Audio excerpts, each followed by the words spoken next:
I'm just going to make some comments about the Epstein investigation. What's really important, the big development today, is that it appears that the DOJ is withholding critical documents as it relates to a survivor who made allegations about President Trump when she was a minor. Some of this has been reported already, and yesterday I went to the DOJ, and we've been investigating this for a few weeks. So this is the actual document. So this is a manifest document, and it's available to the public. And on this document, it shows a series of documents that should be in the DOJ's possession about. There were some conversations and information about this survivor, of which we know who the survivor is, of course, but they're redacted and we're not going to release that information. Those highlighted documents are missing from the actual search in the files. So while some of the documents in that list are there, they're clearly a series of documents have been removed.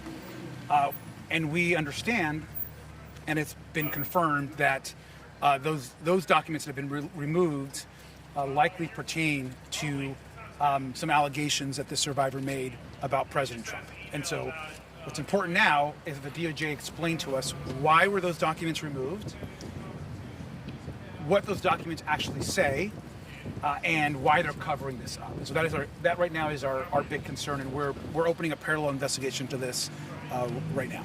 Can I ask you, were those documents ever in the system, and were they taken down, or is it your understanding that they were just never there?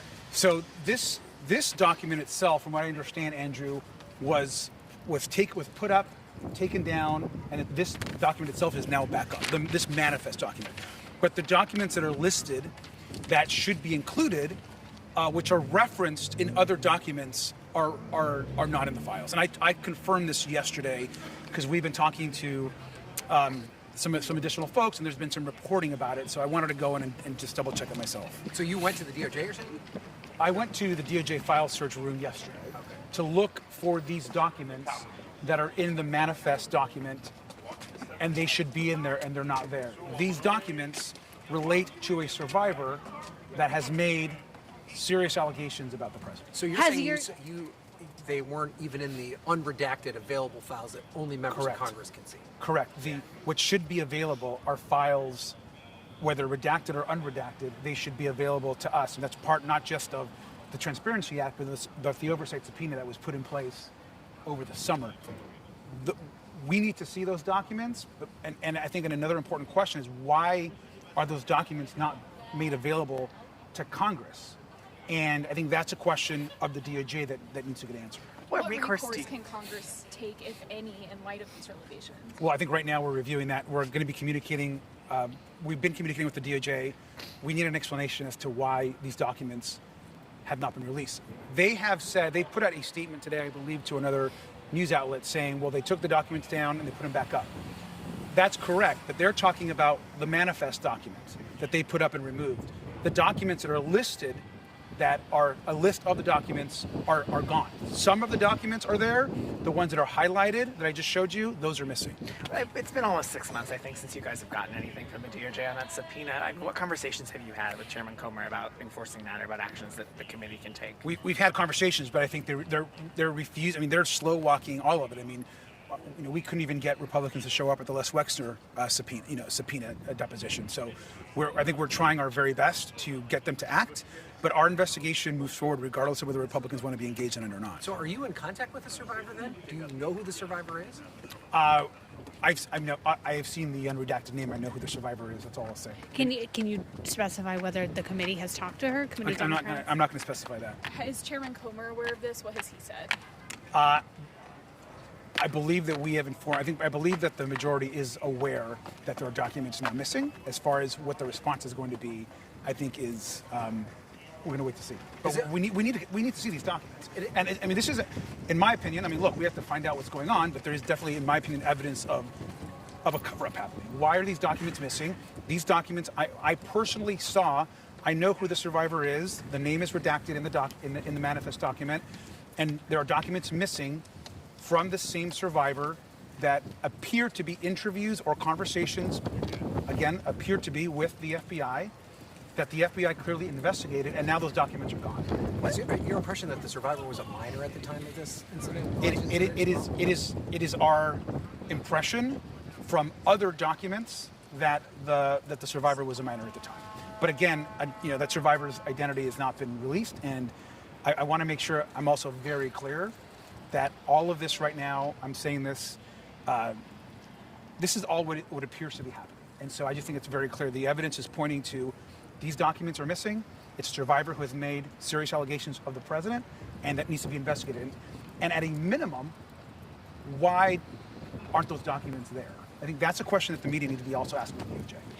Can I ask you, who at the DOJ are you talking to at this point? We have a team at the DOJ that the committee speaks to on a regular basis, and so we're talking to those folks. But I'll be public. I mean, the Attorney General Pam Bondi right now should tell us and explain to the American people why these documents that we know exist, because we have the documents available to all of you, why those documents are not there. Have you guys talked about any legal avenues you have under the Epstein Files Act? I mean, this is one of several instances that Democrats and Republicans have identified of cases where information has been improperly redacted or withheld. I mean, what's the recourse here as far as the law goes outside of investigations? We have talked to some different organizations. In fact, I'm talking to some later today that are exploring the legal avenue. The reality is that it's only the majority in Congress that is able to take direct legal recourse. We don't have that ability as Democrats to do that, and so that is where I think we're running into some issues. But there are organizations out there that are trying to get information from the DOJ.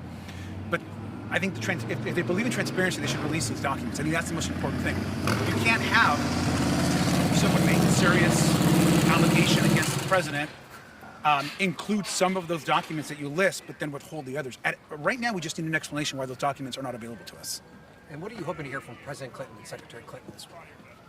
I hope to hear, particularly, we've said particularly on President Clinton, we've wanted to talk to President Clinton for a long time. And so I think that we have questions. I personally have questions, especially about some of there's a lot of conversation about Jeffrey Epstein and his ties to, possible ties to foreign governments. And so I think those are some questions that I have. And certainly any information that the former president has, I want to understand and I want to know.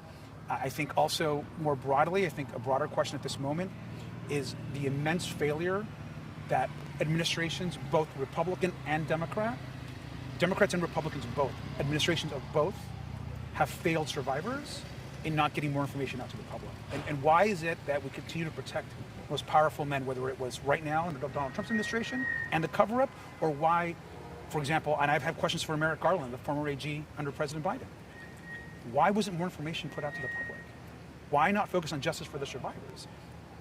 These are serious questions I think that need to get answered. How many of your members do you expect are going to be going out to New York this week? There's a good group of members in New York, both on the Republican and Democratic side. Okay, thank you guys.